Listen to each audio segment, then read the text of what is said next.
Hello, my delicious co-creators. Lilu here in Tokyo, in Japan, with a delicious man I met yesterday, or actually the past days here, Duane. It's been wonderful.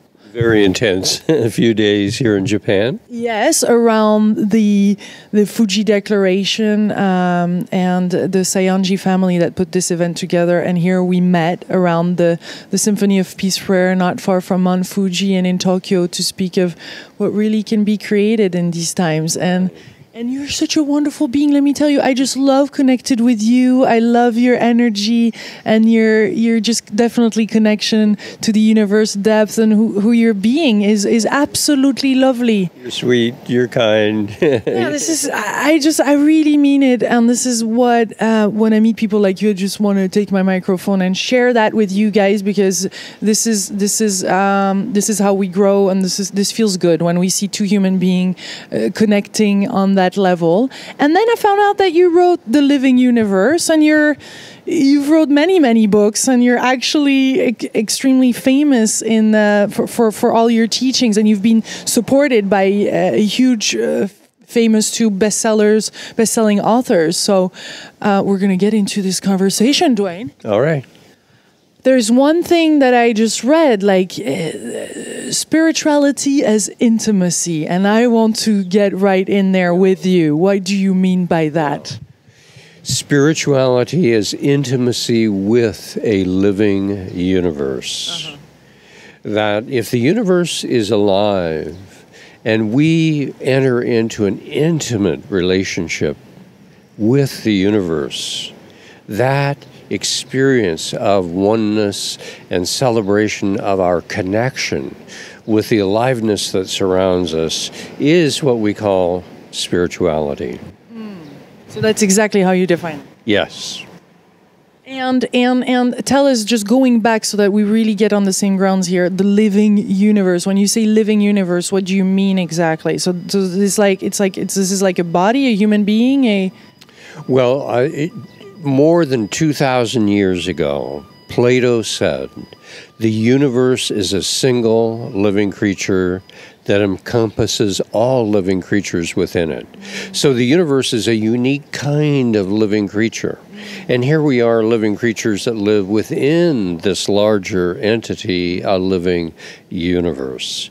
And in recent times, in the last 200 or 300 years, in the West in particular, we've said, no, it's dead matter, it's empty space, and let's exploit that which is dead for us, few that are alive.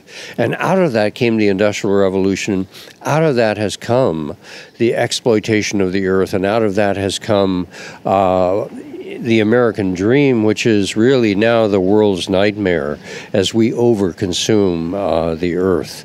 And so now we're in the process of great transition. And one of the greatest parts of that transition is a transition from seeing the universe as dead, as non-living at its foundations, to alive.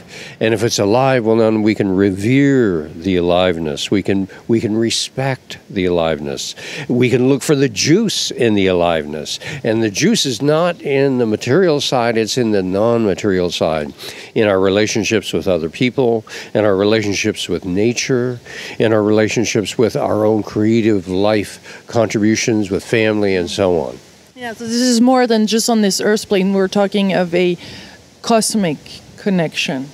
Oh, absolutely. There's I see our universe as nested within a mother universe. Oh, yeah, I like that. And the mother universe holds countless daughter universes within her spacious embrace. So we're just one of countless universes, I feel, in the larger scheme of things. And in physics, that's called multiverse theory or meta-universe theory. But I like the phrase a mother universe, holding us in her as a daughter universe. What are her properties, if we could say? The property. Does it work? Yeah.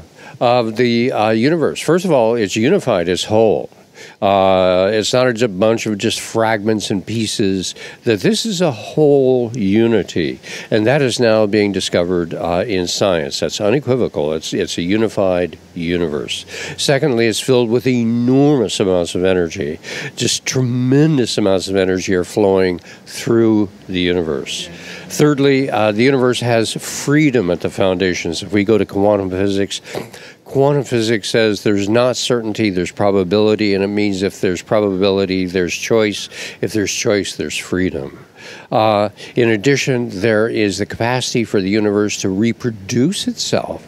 And a black hole is now considered the entrance to a white hole, which is the access to another potential universe. So it's possible that we are budding off and creating countless other universes through all of the black holes that inhabit our universe. And lastly, one more, the universe is conscious throughout. And everywhere we look, this famous physicist, Freeman Dyson, said the electron moves through an electron shell as if it had a mind of its own. And we can go from the electron all the way up to the human, and at every step of the way, whether it's plants or animals, we find choicefulness, we find consciousness, we find the freedom of knowingness. And so the whole universe is a sentient being, if you will. Yeah. Some people refer to this universe as electric universe. Electric universe. I like that. Yeah. Would that work too? To me, it's even more than electric. It's a sacred creation. We're learning. Here we are. We're just 2 steps above a black hole. A black hole is 1 dimension, and we're in the 3rd dimension. So we're only 2 steps above living in a black hole, which is a collapse of reality. Now, if science is right and it says we live in an infinite universe, we are just getting started here. We're just beginning the process of awakening, getting a hold of ourselves, understanding who we are, and then beginning to evolve through the higher reaches of a multiverse, a mother universe. There are several steps in our evolution, and one when we feel disconnected and we're suffering and we're in the competitive mode and we feel alone. And there's all those steps to really living this living universe, being part of it, feeling fully connected, and dancing with it, as you like to say. Is there, how do you see those steps, and how can we deepen this connection? Is there something that we can practice even every day to be part of this dance? Yeah. Or I guess we're part of it all the time, but you know how we can be separating ourselves. Yes, we do. We separate ourselves all the time. We think of, well, I'm just this body. There's nothing more going on than me as a physical being, and I'm here and the rest of the universe is out there. And so we begin in the West in particular from a place of separation. Now, the next step is to develop our capacity for reflective consciousness, for a witnessing consciousness, an observer consciousness. So we see ourselves moving through life, and we're not so caught up just in our thinking minds, but we can begin to witness and watch ourselves moving through the world. Now, as the observer becomes closer and closer to that which is being observed, life itself.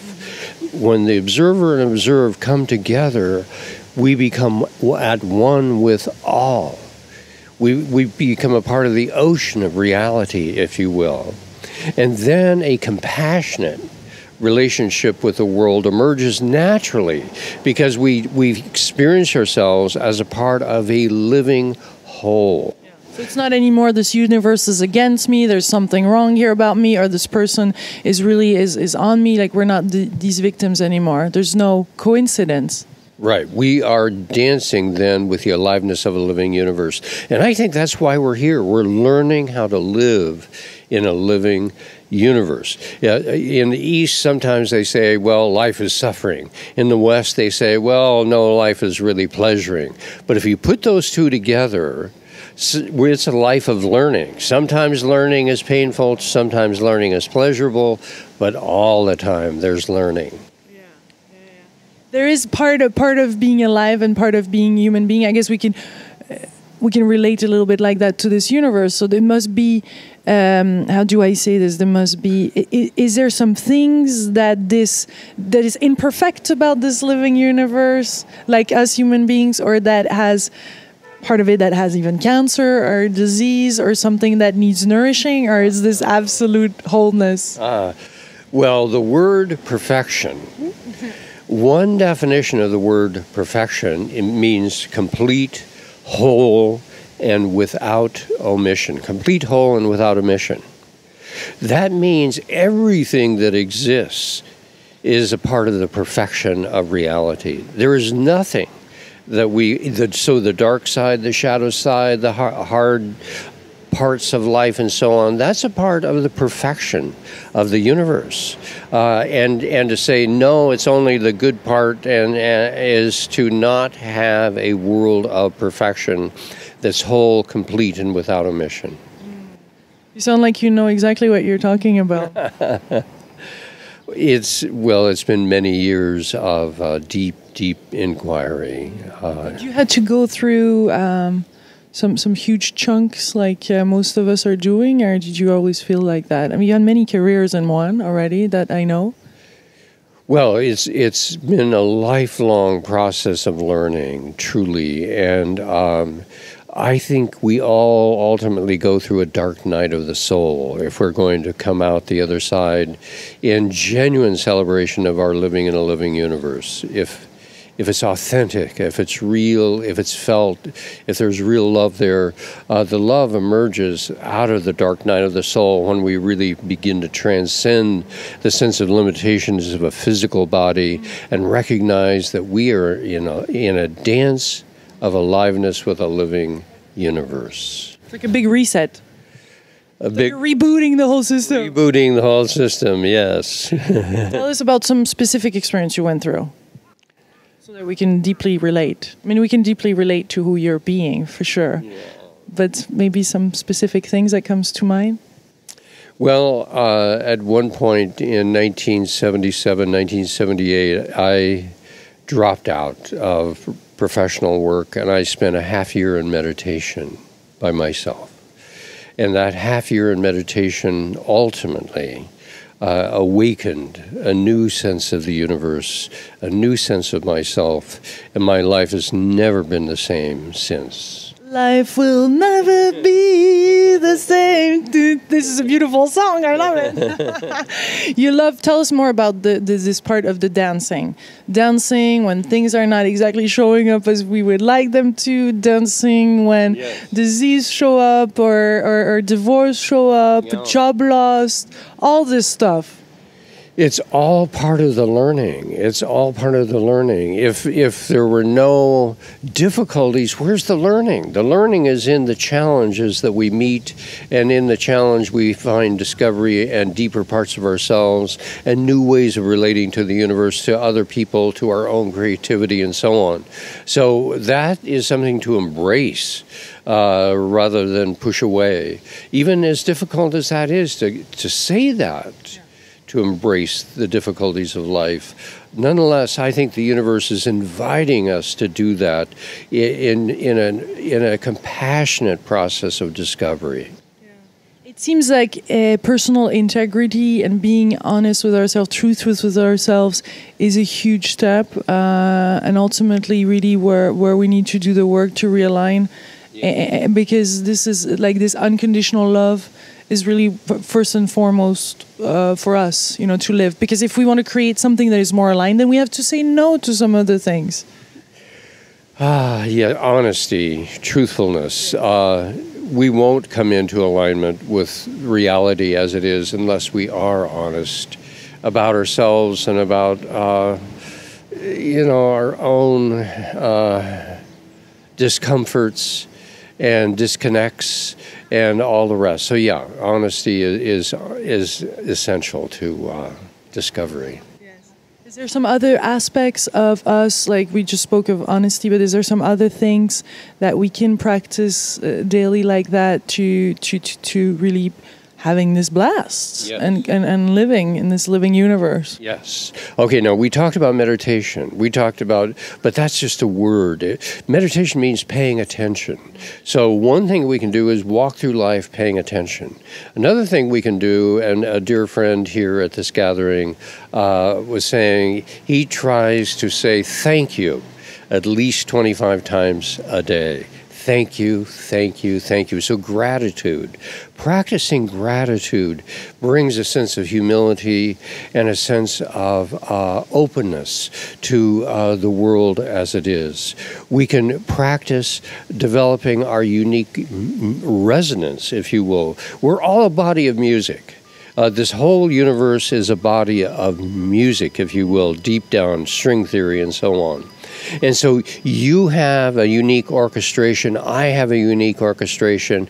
We can each cultivate the unique orchestration that we each are and bring the music of our lives into the world in a very unique way. We're each a body of light. I look at you and I see the light in your eyes, and the same with other people. You know the light that is there. The love that we each carry in our lives is felt immediately by other people. Other people know if you're a person of compassion, of love, of caring. Just intuitively, we know that from one another. The knowing that we each embody is intuitively apparent to other people. They know whether this is someone they can relate to in a deep way or not. Yeah. So yeah, we're a body of light, love, music, knowing. We can practice gratitude and attention. There's a lot. Then come a little closer to me, Duane, because you're getting out of the... yeah, just right there. You know how much I love having this conversation, and I think it's possible to make choices because we have some choices to make, and there is many of us living like that and exploring and wanting to grow, and that's something we can follow our intuition about that. To be connecting to human beings like that and say no to some other situations. I think it's important to say basta to some situations and no, so that we can live like that, right? Or do we just let it happen? Well, both. We let it happen, and we screw up. We do. And we have a choice right now in Western society, for example, to go along with the culture of materialism and buy into the demands of that extraordinarily busy and distracted lifestyle. And in many ways an adolescent lifestyle, or we can step back from the materialism and say, you know, there's something more to life that's happening here. There's more juice in my relationships with people than there are in my relationships with things. Yeah. And so we can begin to shift our attention and where we bring our inquiry into the world. Yeah. Yes. It feels like jumping out of an airplane. It feels like jumping in the unknown. We don't know if there is a B plan sometimes, right? And that's where the juice is. Then all of a sudden we see that it's a living universe. But until really we do this jump, it's still theoretical. It's still in the head. Yeah. We read it. We might have read your book. But it takes real courage. Yeah. Now, importantly, we do the jump. We're falling through the air. Now, that's the bad news in a way. The good news is there's no ground, there's no bottom. We just keep falling. And we just keep opening and awakening and growing. And so, we do jump. But we're not going to crash and burn because the universe is just welcoming us to become more and more of who we are. What would you say to somebody that is ready to make a huge job change, just this insecurity of how is this gonna, how is this gonna show up? How do we know for sure it's gonna show up and it's not gonna crash? Well, I've certainly done that with my life. Made a huge shift, job change. And I would say trust and surrender would be one key theme. Trust and surrender. And then put your passion into that life, that new life that you're in discovery. I'm always in discovery. I've been in discovery for 40 years. So trust, surrender, and just give your passion to it all, and the universe will meet us in that. There's something we didn't talk about that I feel is important, is this communication with this living universe. Yeah. Well, we're always in dialogue with the universe, and the universe is in dialogue with us. Excuse me, I have to. Yes. So it's a reciprocal process. It's that in that way. It is a dance. If it weren't reciprocated, it wouldn't be a dance. So we can open to the aliveness, and the aliveness can nurture us, and then we grow in that. And talk to it, no? Because I've seen it so many times. Like, hey, I need some help here, and I do get help. This is direct communication. Yeah. We may do that, right? Because otherwise, it's just like we feel alone and separate. Like, hey, I need some assistance here. Yeah. Now, part of this process, though, is to say, I need the assistance. I. And what we're doing is looking beyond the I of the ego to the I of the soul. Yes. And that's when it works. Then that's when we get assistance. Otherwise, it's just nothing that happens. That's when it works. And so this is a challenge living here in this life, and moving from the ego I that wants to the soul that gives, if you will, that contributes, that finds its aliveness in contribution to a world of promise and peace, if you will. It's been wonderful. Wonderful interview, wonderful getting to know you. If there is a last little word of wisdom you want to leave us with, or something that we didn't say that is important to mention as part of this living universe, or things that you're up to, or what this beautiful event inspired you to? Two things, voice and vision. Here we are at a time of great transition on the earth, and the earth is in a transition unlike anything it's ever experienced in human history. And so we need two things. We need a sense of vision. Where are we going? And not only as nation states, but as a whole species. Where are we going? And I see that we're actually, one way of looking at it is that we're in a time of planetary birth. There's contraction and relaxation. We're in a labor process that's painful, but on the other side of that is new life. Humanity is growing up. We're acting like teenagers now. We're acting like adolescents. But on the other side of that adolescence is our early adulthood, and with that comes new responsibility and new freedoms. So there are different stories of great transition that we can begin to discover that will guide us into a more promising future. So that's vision. The second is a voice, and the human family needs a collective voice for our common future. And at the very time that we're in great peril as a civilization, in need of a collective voice for our common future, what do we have? A communications revolution is going on. The global brain is waking up. 3 billion people now have access to the internet. It'll soon be 5 billion people with access to the internet.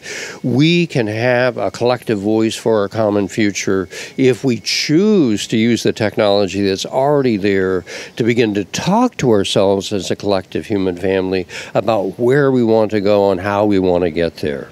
I'm glad you're just mentioning that right now, because I was going to suggest a second part here, if you're okay with that, to talk about the role of media, because you're very passionate about it, and the role of communication and all that. And I think that's just a topic of its own that is at the core, like we're all becoming that. Like there's something emerging here, very different. So if you accept that we do maybe 5-10 minutes just on this topic, and if you want to tune in into that video, please do so. We send you so much love from beautiful Tokyo. See you shortly. Bye. Living universe. I can't wait.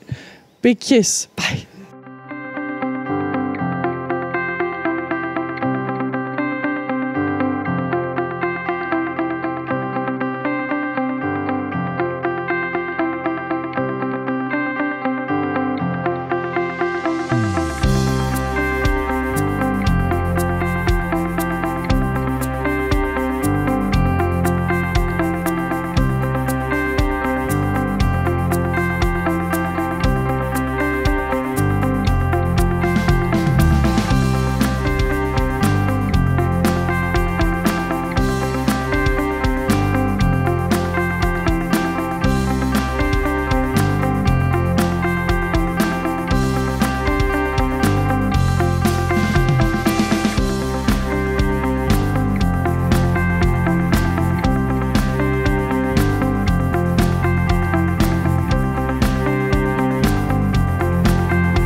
I love your energy and your just definitely connection to the universe depth, and who you're being is absolutely lovely. You're sweet. You're kind. Yeah, this is I really mean it, and this is what when I meet people like you, I just want to take my microphone and share that with you guys, because this is how we grow, and this feels good when we see two human beings connecting on that level.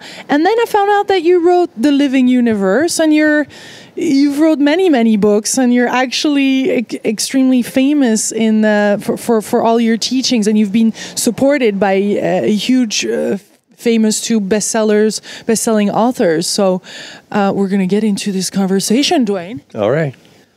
There's one thing. What do you mean exactly? So this is like a body, a human being, Well, more than 2,000 years ago, Plato said, the universe is a single living creature that encompasses all living creatures within it.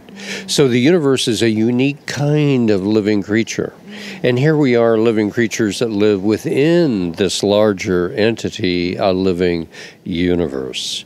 And in recent times, in the last 200 or 300 years, in the West in particular, we've said, no, it's dead matter, it's empty space, and let's exploit that which is dead for us, few that are alive.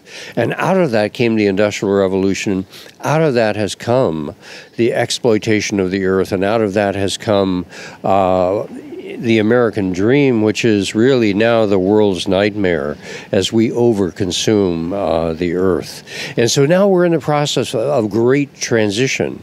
And one of the greatest parts of that transition is a transition from seeing the universe as dead, as non-living at its foundations, to alive. And if it's alive, well, then we can revere the aliveness. We can respect the aliveness. We can look for the juice in the aliveness. And the juice is not in the material side, it's in the non-material side, in our relationships with other people, in our relationships with nature, in our relationships with our own creative life. Thing that I just read, like spirituality as intimacy, and I want to get right in there with you. What do you mean by that?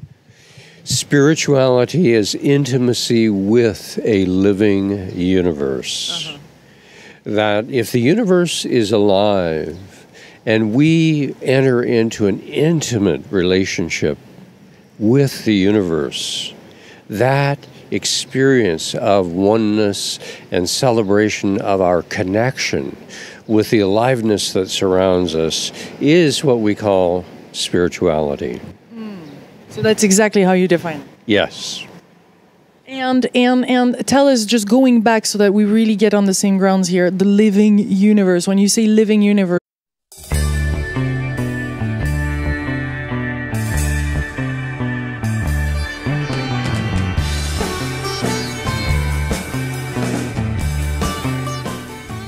hello, my delicious co-creators. Lilu here in Tokyo, in Japan, with a delicious man I met yesterday, or actually the past days here, Duane. It's been wonderful. Very intense. A few days here in Japan. Yes, around the Fuji Declaration and the Sayanji family that put this event together. And here we met around the Symphony of Peace Prayer, not far from Mount Fuji and in Tokyo, to speak of what really can be created in these times. And you're such a wonderful being. Let me tell you, I just love connected with you.